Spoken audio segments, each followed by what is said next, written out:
It is a beautiful morning in Mackinaw City. We are at Fort Mackinac at the base of the Mackinaw Bridge, and the way they start the day every day here, with a bang. Cannon, with a bang.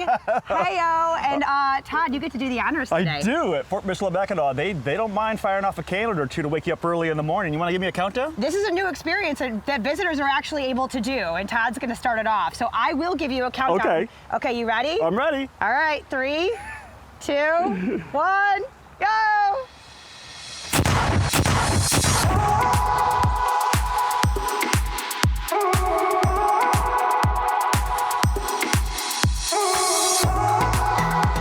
So we've made it inside the fort, and we are with the curator of archaeology, Dr. Lynn Evans. You guys are celebrating your 65th year. This is an active site. You are constantly digging here. Tell us about the significance of something like this. So this is, we believe, one of the longest projects in North America that's been continually going for that long. And so what makes it really great is that you can see everything we've done, all the buildings you see, we've done this first, and we have this amazing collection that people all over the country can use for comparative purposes. And the coolest thing, you're constantly finding things. Yes, you guys just made a discovery. This is a very rich site. When they left here, they moved everything to Mackinac Island, and really nothing happened on this plot of land for 100 years. It was set aside as a park, and so that's protected it. And we find little things every day, things like fish bones and beads and lead shot. And then sometimes we do find bigger things. And so last week we were just getting things, the final touches on getting it ready to dig, and we found a bone or ivory gaming die. What do the visitors get out of this? I mean, this is so cool to see. So for most people, this is the first time they've had a chance to see archaeology in person. Most of the archaeology that's done in this country is done prior to construction projects, so it's behind a construction fence and they can't see it. And this is a chance to see the process because we find little things every day. They can watch something, you know, that nobody's seen in 250 years come to light, and that's really exciting. And it gives them then the chance to see that and then see all the ways that we can interpret that. And so the buildings are based on the archaeology, the things that the interpreters do. They can bring it to life. They can say, you know, this is what they found, and this is how they would have used it. This is what it would look like. This is how daily life played out. And so it's the whole circle and the whole process. Are you guys out here every weekday? We're out here 7 days a week from now through August 19th. Unless it's pouring rain, then we'll be inside. Perfect. But come visit us. Watch history being made right here. Dr. Evans, love it so much. And now we get to see history in play and how they take this and turn it into real life scenarios for all the guests here. Todd.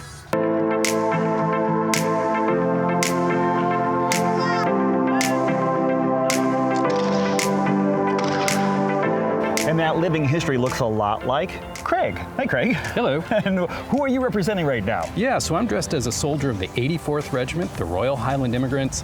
They're British soldiers who started showing up here at Mackinac in the summer of 1780. And they are a Highland unit, so they're entitled to wear bits of Highland dress. I've got my bonnet on and a purse and a kilt here. And they're just part of the community who would have been living and working here in 1780. And if you saw at the beginning of this segment, I got to fire off the morning cannon. And that is something now that visitors and guests here will be able to do as well. Yeah, that's a new program that we're rolling out this summer. Visitors are welcome, just as you did, to come in and fire off our 6-pound cannon to begin our day here at Mackinac. We do also have a program that occurs in the evening where not only are visitors allowed to fire that 6-pound cannon, we have several other pieces of artillery that they can fire off. It's called Guns Across the Straits. Okay, and what types of guns are we talking? Muskets? Yep, we fire the musket that our interpreters use for demonstration every day. We've got a mortar, we've got a wall gun, which is essentially a supersized musket about 6 feet long. Sometimes we'll fire a blunderbuss, and that's all hands-on. Visitors can fire all of that. And it's a personalized, about an hour-long experience. Wow, so you really get to live the hands-on history. Yeah. I love that. What else can people do here if you're not into, loud noises? Sure, absolutely. So people visiting just on an everyday basis, we've got historic interpreters throughout the site. We've got exhibits. You can watch our ongoing archaeology. And we have programs that happen about every half hour. That's everything from a musket firing to walking tours that cover everything from the gardens and the things that we have growing here, the enslaved community that was living and working here, the civilian community. We've got a program focusing focusing on French Canadian food, another focusing on tea, and people can actually have some tea made in the traditional British way. And we also have a tour focusing on what was happening here in 1780. So what was going on in a pretty chaotic and a pretty interesting time here. I gotta be honest, every single time we have come up here, we learn numerous new things, and now new experiences can be had at Fort Michilimackinac, all happening right around Mackinaw City.